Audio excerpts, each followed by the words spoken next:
그때 가이사 아구스도가 영을 내려 천하로 다 호적하라 하였으니 이 호적은 구레뇨가 수리아 총독이 되었을 때 처음 한 것이라. 모든 사람이 호적하러 각각 고향으로 돌아가매 요셉도 다윗의 집 족속이므로 갈릴리 나사렛 동네에서 유대를 향하여 베들레헴이라 하는 다윗의 동네로 그 약혼한 마리아와 함께 호적하러 올라가니 마리아가 이미 잉태하였더라. 거기 있을 그때 해산할 날이 차서 첫 아들을 낳아 강보로 사서 구유에 뉘었으니 이는 여관에 있을 곳이 없음이러라. 그 지역의 목자들이 밤에 밖에서 자기 양떼를 지키더니 주의 사자가 곁에 서고 주의 영광이 그들을 두루 비추매 크게 무서워하는지라. 천사가 이르되 무서워하지 말라. 보라, 내가 온 백성에게 미칠 큰 기쁨의 좋은 소식을 너희에게 전하노라. 오늘 다윗의 동네에 너희를 위하여 구주가 나셨으니 곧 그리스도 주시니라. 오늘 우리에게 주신 말씀은 누가복음 2장 1절로 20절입니다. 전하지 않을 수 없는 복음입니다. 전하지 않을 수 없는 복음. 오늘 본문의 말씀은 성탄절 설교에 꼭 등장하는 내용입니다. 작년 성탄절에도 이 내용으로 설교를 했는데 지금 계속해서 누가복음 설교를 하고 있잖아요. 그렇다고 건너뛰기가 그랬습니다. 하나님의 아들이신 분이 구원을 주기 위해 더없이 낮고 천한 자리에 오셨습니다. 짐승이 사는 마국간에서 탄생하셨습니다. 어린 시절 선국에서는 빈 방 있어요 하는 제목으로 해산할 마리아를 위해 방을 구하는 연극을 하기도 하였습니다. 여수에서 직장 생활을 할 때 2시간 반이 그 당시에는 넘는 시간이 걸렸는데 버스를 타고 올 때마다 버스 안에서 첫 아이를 낳을까 하는 쓸데없는 걱정을 하기도 하였습니다. 그리고 왜 예수님은 화려하게 왕궁에 오시지 않고 낮고 낮은 모습으로 오셨을까 이해가 안 되기도 했습니다. 이 놀라운 이야기를 만난 후 우리는 하나님 나라가 세상 나라와 얼마나 다른지 알게 되었습니다. 천사들이 들려준 그 나라는 왜 하나님께 영광이 되고 땅의 평화를 가져오는 나라가 되는가? 왜 전하지 않을 수 없는 복음인가를 살펴보도록 하겠습니다. 첫째, 천사가 전하여 준 복음입니다. 오늘 본문에 기록된 예수의 탄생은 전반적으로 세례 요한의 이야기와 병행을 이루고 몇 가지 면에서 공통적인 요소를 가집니다. 천사가 고지한 거라든지 기적적인 잉태, 할례와 또 이름을 지은 과정, 또 성장 과정에 대한 언급들이 서로 병행하여 기록됩니다. 그런데 두 이야기는 서로 다른 요소도 포함하고 있습니다. 예수님의 탄생은 역사적인 배경을 제시합니다. 누가는 예수의 탄생을 세계 역사의 관점에서 소개하고 그가 인류의 구원자로 역사의 전면에 등장하는 모습을 서술합니다. 예수님의 탄생으로 BC와 AD가 갈라지게 되는 것 저와 여러분 다 알고 계십니다. 1절, 2절 보시면 그때에 가이사 아구스도가 영을 내려 천하로 다 호적하라 하였으니 이 호적은 구레뇨가 수리아 총독이 되었을 때에 처음 한 것이라. 로마 전역에 걸친 인구조사는 매 14년마다 실시되었다고 합니다.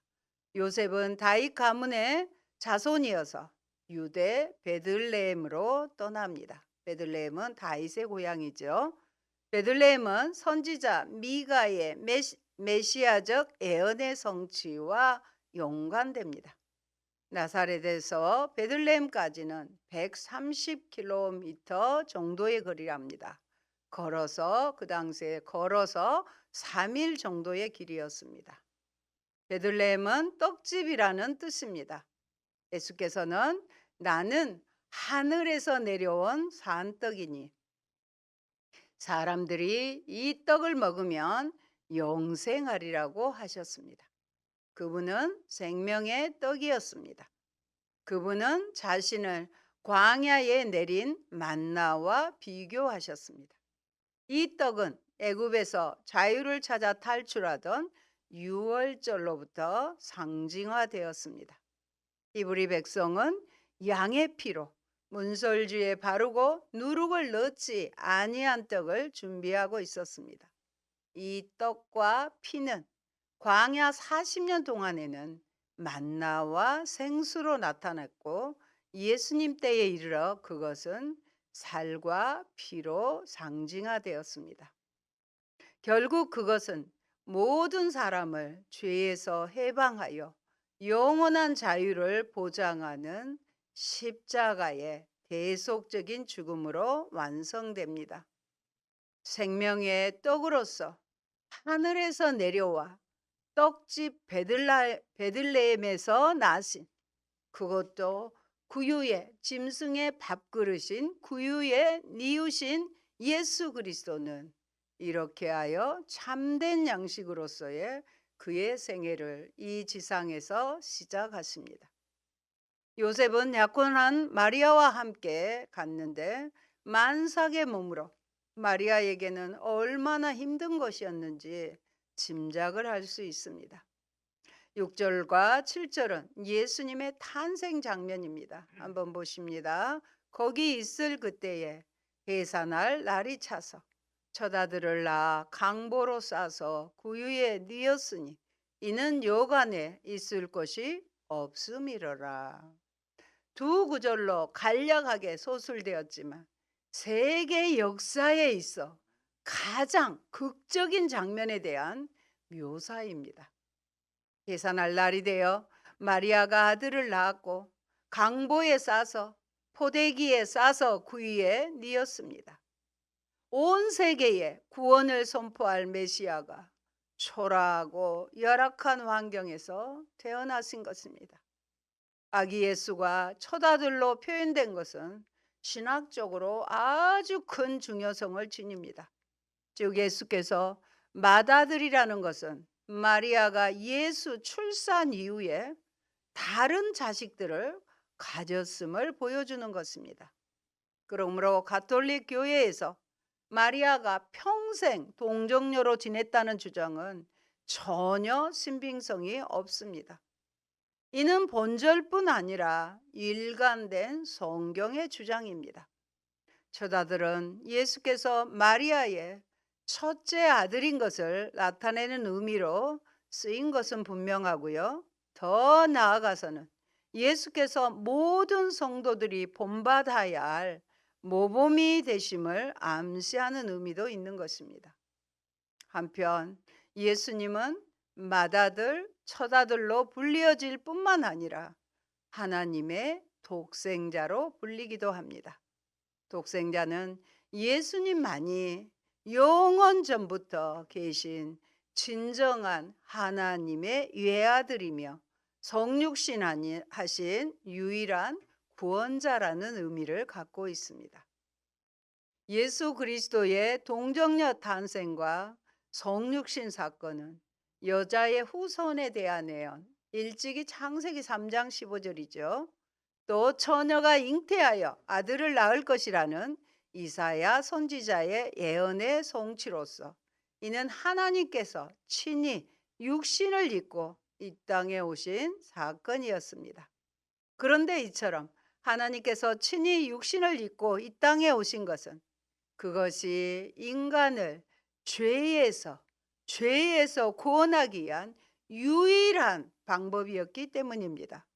즉 인간의 죄를 대속하기 위해서는 동일한 인간이어야 하되 죄는 전혀 없는 완전한 몸이어야 했을 뿐만 아니라 자신의 대속으로 하나님의 완전한 용서를 보증할 수 있는 자여야 했습니다. 그런데 이 땅의 인간들 중에서 그러한 조건을 충족시킬 만한 사람이 없었으므로 성자 하나님께서 친히 육신을 입고 죄 없는 완전한 인간으로 이 땅에 오신 것입니다. 결국 동정녀 탄생과 성육신 사건은 인류 구속의 기독교의 정수를 이루는 사건이라고 하겠습니다. 누가는 예수님의 탄생을 꾸밈없이 사실적으로 소술합니다. 역사적으로도 소술하지만 한편으로는 복음의 사회적 관심, 즉 가난한 자들에 대한 그의 관심을 반영합니다. 여러분, 신의 아들을 자처하던 로마 황제 가이사는 자신이 온 세상의 왕임을 증명하고 확인하기 위해 보적을 명령하였습니다. 그러나 하나님은 도리어 그 기간 동안 온 세상의 진정한 왕이신 킹 오브 킹스, 진정한 왕이신 예수를 다윗왕의 고향 베들레헴에서 태어나게 하셨습니다. 그래서 다윗의 이가 영원할 것이라는 약속을 성취하셨습니다. 세월은 세상의 권력자를 바꾸고 나라는 흥망성쇠를 거듭하지만 하나님 나라는 쇠하지 않고 우리가 구주로 믿고 충성할 왕 주 예수 그리스도는 영원하십니다. 그러니 험한 세상 가운데서 그 세상에 홀로 참 주인이신 분에게 변치 않는 충성을 다하는 인생이 되게 해달라고 구하지 않겠습니까? 둘째, 복음이 된 구주 탄생의 사건입니다. 8절로 9절은 천사의 목자들 방문을 기록합니다. 그 지역의 목자들이 밤에 밖에서 자기 양떼를 지키더니 주의 사자가 곁에 서고 주의 영광이 그들을 두루 비침에 크게 무서워하는지라. 여기서 곁에 서고는 천사의 갑작스런 방문을 시사합니다. 주의 영광이 비추는 것은 주의 신성한 임재를 표현합니다. 천사의 갑작스런 방문에 목자들은 놀랐습니다. 마치 사가랴의 반응과 동일합니다. 당시 목자들은 비천한 신분의 사람들이었습니다. 탈무드에 의하면 목자는 믿지 못할 사람으로 인정되어 법정의 증인으로도 설 수 없었습니다. 그런데 천사는 구주의 탄생을 전합니다. 10절로 12절입니다. 천사가 이르되 무서워하지 말라. 보라, 내가 온 백성에게 미칠 큰 기쁨의 좋은 소식을 너희에게 전하노라. 오늘 다윗의 동네에 너희를 위하여 구주가 나셨으니 곧 그리스도 주시니라. 너희가 가서 강보에 쌓여 구위에 뉘어 있는 아기를 보리니 이것이 너희에게 표적이니라 하더니, 주의 탄생은 온 인류에게 큰 기쁨의 좋은 소식입니다. 천사는 목자들에게 무서워 말라 명하고 구주의 나심을 전하였습니다. 예언의 성취와 메시아의 탄생에 관한 최초의 증인들로 목자를 사용하셨습니다. 밤에도 잠들지 못하는 고독한 사역이지만 위대한 특권입니다. 구주는 하나님의 구원자로 예수님이십니다. 구주, 즉 그리스도의 나심은 모든 백성에게 미칠 큰 기쁨의 소식이었습니다. 13절, 14절입니다. 호련히 수많은 천군이 그 천사들과 함께 하나님을 찬송하여 이르되 지극히 높은 곳에서는 하나님께 영광이요 땅에서는 하나님이 기뻐하신 사람들 중에 평화로다 하니라. 아멘. 천사와 더불어 하늘의 군대가 나타납니다. 그리고 하나님을 찬송하였습니다. 높은 곳에서는 하나님께 영광, 땅에서는 하나님이 기뻐하신 사람들 중에 평화라고 했습니다. 이사야의 예언대로 이제 메시아를 기대하는 이스라엘 백성에게 평화가 선포됩니다. 평화, 샬롬은 이스라엘 백성의 전형적인 인사입니다. 그들은 샬롬하고 인사하죠. 누가복음에서는 가난한 자들에 대한 관심이 두드러지게 나타난다고 말씀드렸습니다. 이러한 관심은 예수의 탄생 이야기에도 반영이 되는데요. 마태복음에서는 아기를 경배로 온 사람이 누구였습니까? 고위급에 있는 박사였습니다. 그러나 누가복음에서는 비천한 신분의 목자들로 대체됩니다. 천사는 비천한 목자들에게 예수 탄생의 소식을 전합니다. 예수께서 오심으로 이루어지는 하나님 나라에서 가난한 자들은 더 이상 소외의 대상이 아니라 배려의 대상입니다. 이러한 사실은 예수께서 말씀하신 양과 염소의 비유에서도 분명하게 드러납니다. 여러분, 하나님은 놀랍게도 세상의 구주 탄생 소식을 처음 듣고 또 전할 사람을 통치자들이 아닌 목자들로 정하셨습니다. 그 주가 난 곳은 화려한 왕궁이 아니라 구유였습니다. 지금도 베들레헴 예수 탄생 교회는 머리를 숙여야 들어가는 아주 좁은 문으로 되어 있습니다. 그분은 세상이 동경하는 힘과 자원을 독점하고 그것으로 차별과 폭력과 전쟁을 일삼는 통치자가 아닙니다. 도리어 목자들처럼 이 땅에서 천시받던 이들을 찾아가 그들보다 더 낮은 자리에서 섬기고 희생하며 사랑의 통치를 구현하실 분이십니다. 목자들은 두려워했지만 지체 없이 순종하여 베들레헴으로 가서 그 위에 누인 아기에게 경배하였습니다. 또 아이의 부모에게 천사들에게 들은 바 복음이지요. 이것을 전해 주었습니다.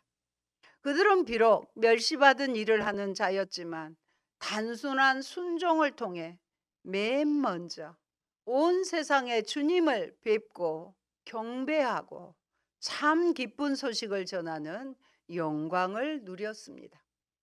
성실한 자가 하나님의 놀라운 일을 보게 됩니다. 셋째, 전하지 않을 수 없는 복음입니다. 18절, 20절은 천사들의 메시지를 전하는 목자들, 목자들의 메시지에 대한 반응, 다시 돌아가는 목자의 내용으로 구성되어 있습니다.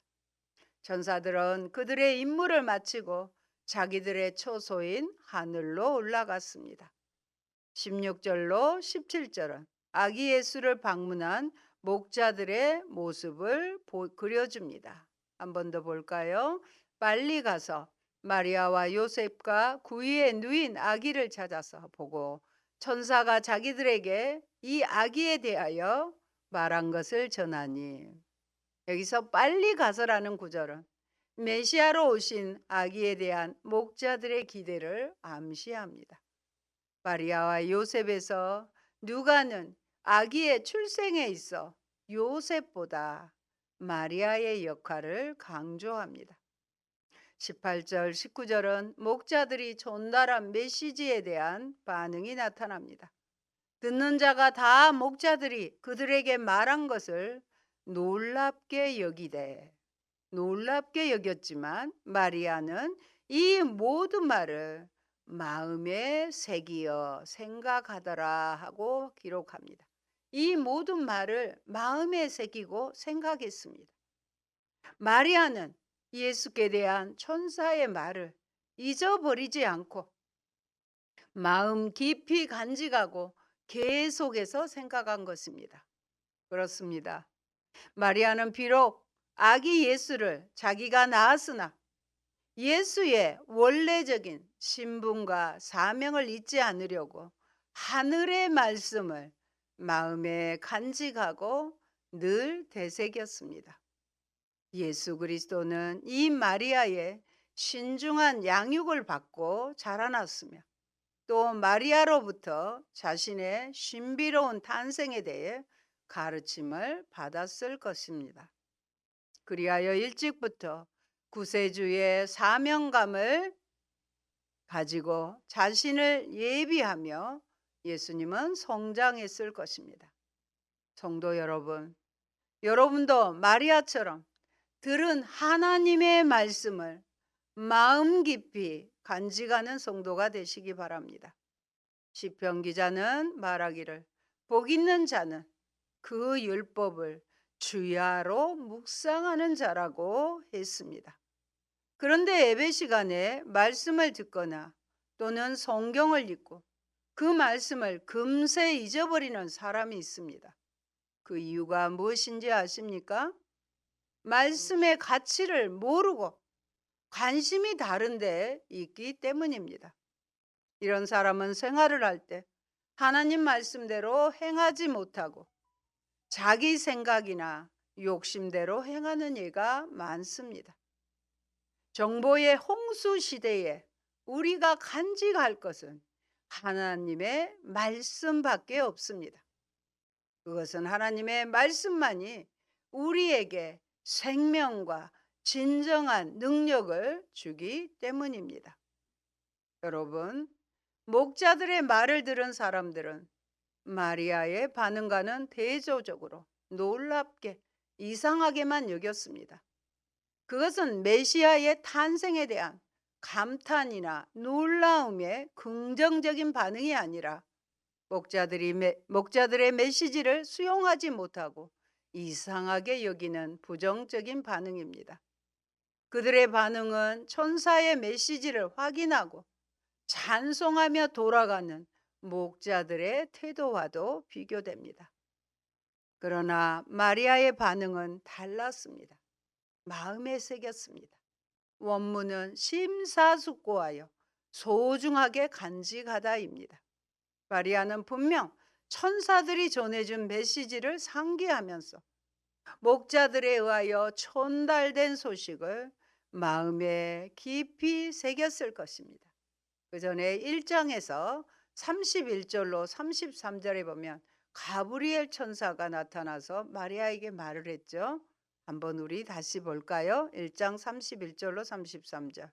보라, 네가 잉태하여 아들을 낳으리니 그 이름을 예수라 하라. 그가 큰 자가 되고 지극히 높으신 이의 아들이라 일컬어질 것이요 주 하나님께서 그 조상 다윗의 왕위를 그에게 주시리니 영원히 야곱의 집을 왕으로 다스리실 것이며 그 나라가 무궁하리라. 이 가브리엘 천사의 소리를 마음에 깊이 새겼을 것입니다. 20절에서 목자들은 하나님께 영광과 찬송을 돌리며 돌아갔습니다. 그들은 천사가 전하여 준 대로 모든 일이 일어나는 것을 듣고 보았습니다. 그리하여 하나님께 영광과 찬송을 돌렸습니다. 베들레헴에서 다시 돌아가는 목자들의 발걸음이 어떠했을까요? 오늘 그리스도를 만난 이 예배 시간에 하나님을 만난 우리들은 신앙이로서 이 감격을 회복하는 것은 어떨까요? 여러분, 메시아의 탄생에 관한 천사와 천군들의 찬양은 하늘에서 하나님께 영광, 땅에서 하나님이 기뻐하신 자들 중에 평화를 선포하였습니다. 하나님의 아들 그리스도께서 이 땅에 오심은 하나님의 영광이 하늘로부터 온 세계에 널리 드러났습니다. 한편 하나님이 택하신 자들에게 평화가 임하고 그들을 통하여 세상에 평화가 전해졌습니다. 메시아가 탄생할 때 선포된 이 메시지는 지금도 선포되어야 할 찬양의 메시지입니다. 성도들의 찬양은 하나님을 영화롭게 하고자 하는 믿음의 고백입니다. 하나님이 기뻐하시는 자들 중에 임하는 평화에 대한 간증입니다. 로마의 구주 퀴리오스 가이사의 평화는 강력한 군대의 칼 아래서의 숨죽인 평화이지만 참 구주 예수 그리스도의 평안은 하늘의 군대와 함께 찬양하며 기쁨으로 맞이할 평화입니다. 로마의 평화는 굴종이 만든 평화이지만 예수의 평화는 사랑이 만든 순종의 평화입니다. 이것이 교만한 권세자를 낮추시고 주의 기뻐하시는 비천한 자를 높이시는 역전의 역사요. 온 백성에게 미칠 큰 기쁨의 좋은 소식입니다. 예수 그리스도의 기쁨의 평화가 임하기를 기도합시다. 사랑하는 성도 여러분, 우리는 예수 그리스도께서 비천하고 소외받는 죄인들의 친구로 오셨다는 사실을 다시금 확인했습니다. 그러므로 우리를 기꺼이 받아주시는 주님께 믿음과 사랑으로 나아갑시다. 아울러 우리는 복음을 전할 때 사람의 겉모습만 보지 말고 가난하고 소외된 자들을 돌아보며 그들에게 더욱 힘써 복음을 전하시기를 축원드립니다. 아멘. 할렐루야. 고마우신 아버지, 일찍이 구약의 선지자들 통하고 창세기에 약속하신 말씀대로 여자의 후손으로 우리의 구원자로 예수 그리스도를 이 땅에 보내주신 하나님, 그 구원의 기쁜 소식을 비천하고 가난한 목자에게 천사들이 나타나 전하게 하셨습니다. 아버지, 천사의 소식을 들은 그 소식을 마리아는 마음에 깊게 새겼습니다. 하늘에서는 영광이요, 이 땅에서는 하나님의 기뻐하심을 입은 자들의 평화라고 말씀하신 그 말씀을 잘 새겨 듣고 우리도 온 세상에 구주로 오신 예수 그리스도를 꼭 전해야 할 복음으로 알고 전할 수 있게 하여 주시옵소서. 예수님 이름으로 기도합니다. 아멘.